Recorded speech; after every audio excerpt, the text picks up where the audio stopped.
वैसे अक्टूबर नवंबर का महीना त्योहारों का मौसम कहा जाता है, लेकिन ठीक इसी समय वेक्टर जनित बीमारियों के पनपने का भी समय होता है। हर साल इस मौसम में लोग बड़ी संख्या में बीमार होते हैं।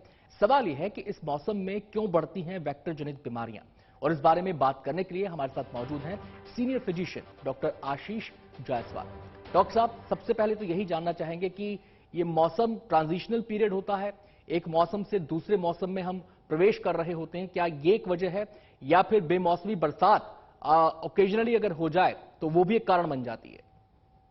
देखिए, सबसे पहले ये समझना पड़ेगा कि जो डेंगू का जो इन्फेक्शन है, ये केवल अपने इंडिया में ही नहीं, ये 150 कंट्रीज में इसकी प्रेजेंस है और 40% पॉपुलेशन उन कंट्रीज की एट रिस्क होती है पॉपुलेशन की।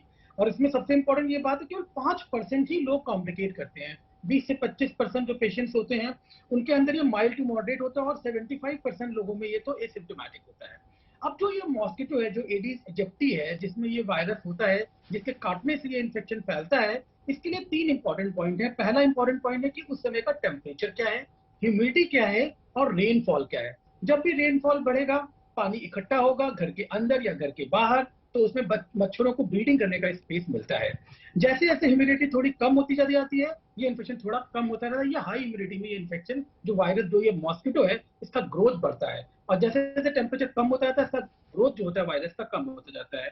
यानी अगर इन सब तीनों चीजों को करें तो जब भी मौसम बदलाव होता है, जब भी बारिश के साथ मौसम बदलाव होता है, तो ये जो वेक्टर जनित जितनी बीमारियां जो मॉस्किटो के द्वारा फैलती हैं, ये फैल रही है। जी। और डेंगू इस समय वर्ल्ड की सबसे बड़ी मॉस्किटो बॉर्न वायरल इन्फेक्शन है, जो ये वायरस को लेके स्प्रेड करता है।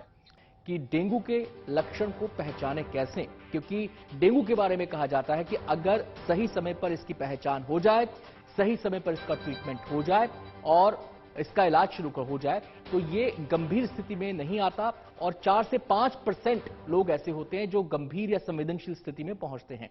सीधे हम लोग करते हैं डॉक्टर जायसवाल का। डॉक्टर साहब, लक्षणों पर बात हो जाए, कैसे पहचाने कि डेंगू है या नहीं है, क्योंकि इस समय वायरल भी हो रहा है, मलेरिया भी हो सकता है और भी बीमारी है, चिकनगुनिया भी हो सकती है, तमाम चीजें हैं, तो पहचाना कैसे जाए कि ये डेंगू ही है? देखिए, सबसे इंपॉर्टेंट है जो जो फीवर है, जो सबसे बहुत कॉमन सिम्टम है, फीवर है या बॉडी एक के बहुत कॉमन सिम्टम होता है, पर ये दूसरे वायरल में भी हो सकता है। कुछ चीजें जो कि बहुत बहुत इंपॉर्टेंट, जो कि इसको अलग करती है वायरल से, सबसे पहले इसको हम लोग बोलते हैं बोन ब्रेकिंग फीवर। मतलब जो इसका पेन होता है बॉडी के हर एक जॉइंट्स में, ऐसा लगता है जॉइंट्स जॉइंट्स के अंदर पेन हो रहा है। दूसरा इंपॉर्टेंट पॉइंट है कि इसके अंदर आंख के पीछे जो ऑर्बिट का एरिया होता है, आपकी ऐसा ऑर्बिटल पेन होता है। ये बहुत बहुत बहुत इंपॉर्टेंट सिम्टम्स है डेंगू का। तीसरा इंपॉर्टेंट सिम्टम्स है रैश आना, लाल लाल चकत्ते पड़ जाते हैं, रैश पड़ जाते हैं, जो कि अगली स्टेज में नहीं आते, जो कि लेट स्टेज में आते हैं। तो जो ये 3 पॉइंट है, ये सारे इसको डेंगू को वायरल इन्फेक्शन से कवर करते हैं।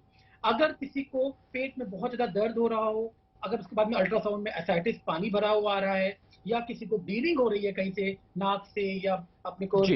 लैट्रिन के रास्ते में अगर ब्लीडिंग हो रही है, तो ये भी बहुत टेलटेल साइन है कि हम लोग को ये डेंगू से ये डॉक्टर साहब, पेशेंट ग्रसित हो रहा बीमारी है। कई हो, उसके अलग अलग चरण होते हैं, अलग अलग स्टेजेस उसकी होती हैं, और डेंगू के बारे में भी कहा जाता है कि इसकी भी अलग अलग स्टेजेस हैं।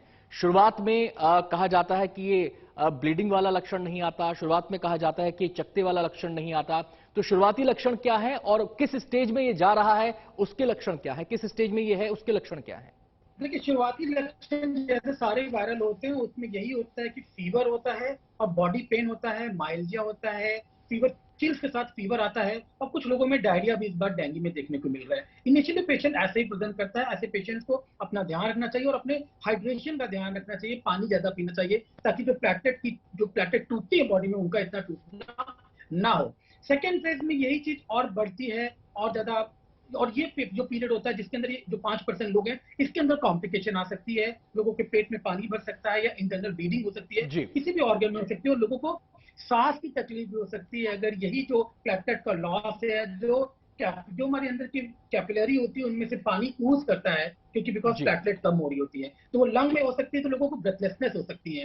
ये सेकंड फेज में होती है और इसमें कॉम्प्लिकेशन वाला फील हो सकता है। जो थर्ड फेज जी। होता है, जिसके अंदर लोगों को ईचिंग होना, रैश आना, ये तब आता है जब प्लेटलेट हमारी ठीक रिकवर हो रही होती है और पेशेंट रिकवर हो रहा होता है। एक बहुत इंपॉर्टेंट पॉइंट है कि हम लोग तुरंत ही प्लेटलेट करा लेते हैं। पहले दिनों में प्लेटलेट्स नॉर्मल आती है। यूजुअली जो प्लेटलेट्स होते हैं वो जी हमारे 3 से 5 दिन के बाद कम होना चालू होती है। जी, यानी ये आशीष जी बहुत आपके पास जरूरी है आएंगे कि क्योंकि सवाल ढेर सारे हैं और समय थोड़ा कम है, तो हम कोशिश कर रहे हैं कि हर सवाल को अपने कार्यक्रम में शामिल करें, जिससे कि लोगों के मन में अगर कोई शंका आशंका है इस बीमारी से जुड़ी तो वो दूर हो जाए। अगले सवाल का रुख कर लेते हैं।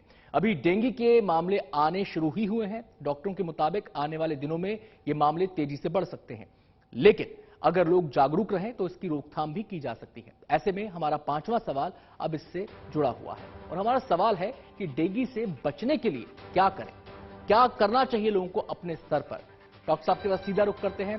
डॉक्टर साहब, लोगों को क्या करना चाहिए? अक्सर ये कहा जाता है कि एक सबसे बड़ी प्रिकॉशन ये है कि अपने आसपास किसी भी कोने में, किसी भी खाली बर्तन में, किसी भी जगह पर साफ पानी को इकट्ठा ना होने दें, और अगर पानी इकट्ठा हो रहा है तो उसमें फिनाइल डाल दें, पेट्रोल डाल दें, कूलर में डाल दें, कहीं भी पानी देखें डाल दें, हाल तो इकट्ठा ही ना होने दें। तो सबसे बड़ी प्रिकॉशन यही है।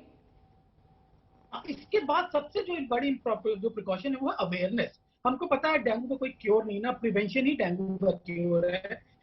तो हमें ग्रास रूट लेवल पे इसकी अवेयरनेस बढ़ानी पड़ेगी। हमें जो गांव के स्कूल हैं या जो हमारे स्कूल्स हैं, वहां बच्चों को पहले दिन से जैसा समझ उनकी बढ़े उनको बताना पड़ेगा। स्कूल लेवल पे काम करना पड़ेगा। ऑफिस के लेवल में प्रिवेंशन के लिए तो लोगों को मोटिवेशन देनी है, जो नॉलेज देनी है, जो अवेयरनेस है। जब तक हम इस चीज को नहीं करेंगे तब तक हम इसे पूरे तरीके से काबू नहीं पा पाएंगे। मीडिया का जो पॉजिटिव रोल है, टीवी पे जो एड्स आ रहे हैं, इनको और हमें प्रमोट करना चाहिए, सो दैट प्रिवेंशन ही इस चीज का better than cure for dengue.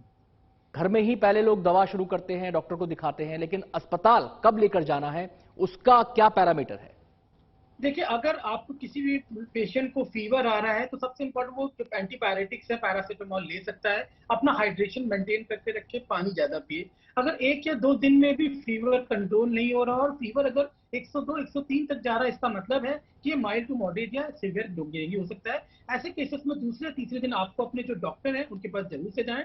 वो कुछ जो टेस्ट होते हैं, जो NS1 एंटीजन या जो सीरोलॉजी के टेस्ट होते हैं, वो कराते हैं। या किसी को ब्रेथलेसनेस हो, या किसी को कहीं पे किसी भी गम से या मुंह से कहीं ब्लीडिंग हो, या पेट अगर फूलने लग जाए, या डायरिया जो कि कंट्रोल ना हो रहा हो, अगर ऐसे सिम्टम्स स्टार्ट होते हैं तो इमीडिएटली डॉक्टर के पास हम लोग को रश करना चाहिए।